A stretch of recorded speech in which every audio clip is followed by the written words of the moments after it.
La première en chemin, Marie, tu nous entraînes à risquer notre vie aux imprévus de Dieu. Et voici qu'elle se met en argile incertaine de notre humanité. Jésus-Christ, Fils de Dieu, marche avec nous, Marie, sur nos chemins de foi. Ils sont chemin vers Dieu, ils sont chemin vers Dieu. Marche avec nous, Marie, sur nos chemins de foi. Ils sont chemin vers Dieu, ils sont chemin vers Dieu. La première en chemin, en hâte tu t'élances, prophète de celui qui a pris corps en toi. La parole a surgi, tu es sa résonance, et tu franchis des mots pour emporter la voix. Marche avec nous, Marie, au chemin de l'annonce. Ils sont chemin vers Dieu, ils sont chemin vers Dieu. Marche avec nous, Marie, au chemin de l'annonce. Ils sont chemin vers Dieu, ils sont chemin vers Dieu.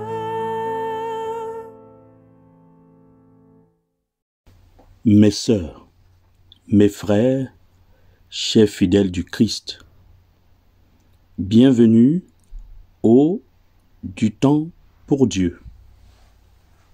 Jeudi 25 mars 2021 de la 5e semaine de Carême. Solennité de l'Annonciation du Seigneur.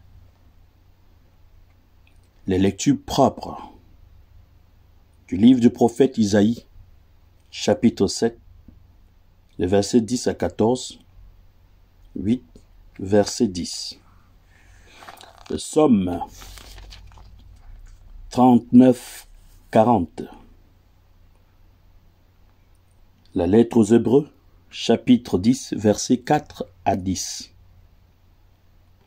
L'évangile de Jésus-Christ selon saint Luc, chapitre 1, les versets 26 à 38.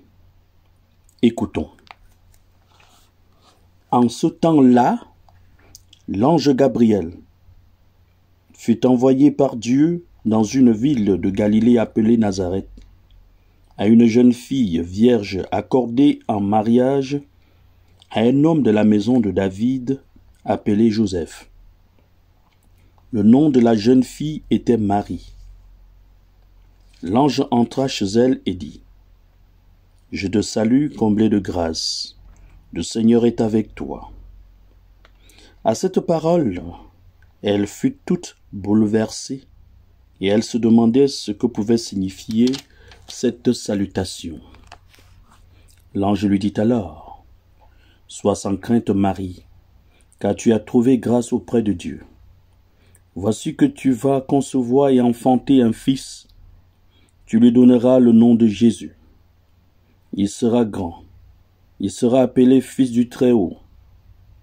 Le Seigneur Dieu lui donnera le trône de David son père.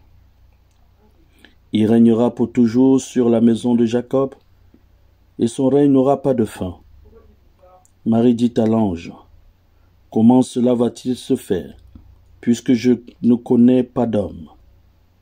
L'ange lui répondit : « L'Esprit Saint viendra sur toi, et la puissance du Très-Haut te prendra sous son ombre. C'est pourquoi celui qui va naître sera saint. Il sera appelé Fils de Dieu.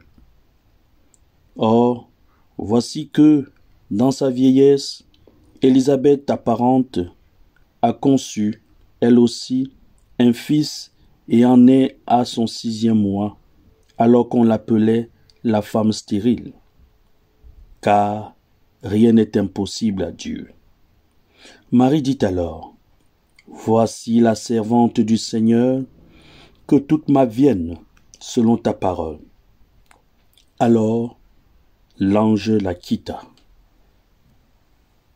Mes frères, mes sœurs, chers fidèles du Christ, le 25 mars de chaque année, nous célébrons la solennité de l'Annonciation, sauf lorsqu'elle coïncide avec les jours importants de Pâques. L'Évangile selon saint Luc, que nous venons d'écouter, relate la rencontre entre la Vierge et l'archange. L'archange Gabriel, messager de Dieu, se présente à Marie pour lui annoncer qu'elle va concevoir et enfanter un fils qu'elle donnera le nom de Jésus. Un fils qui sera un enfant divin.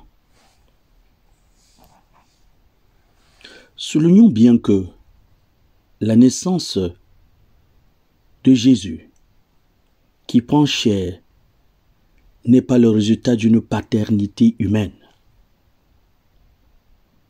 C'est le fruit d'une intervention créatrice de l'Esprit. Oui, le Verbe de Dieu prit chair dans le sein de la Vierge Marie. Oui, c'est Dieu qui entre dans l'histoire de l'homme, selon le dessein éternel de son amour, pour nous sauver. Mes frères, mes sœurs, chers fidèles du Christ, Marie la première a reçu de Dieu un message de salut. Marie la première a su répondre par la foi. Remercions-la. Et comme elle, soyons ces femmes et ces hommes de ce message de salut, de cette foi. Notre secours est dans le nom du Seigneur qui a fait le ciel et la terre. Prions le Seigneur. Seigneur, tu as voulu que ton Verbe prisse chair dans le sein de la Vierge Marie. Puisque nous reconnaissons en lui notre Rédempteur, à la fois homme et Dieu, accorde-nous d'être participants de sa nature divine. Lui qui vit et règne avec toi, dans l'unité du Saint-Esprit, maintenant et pour les siècles des siècles. Amen. Excellente journée avec Dieu.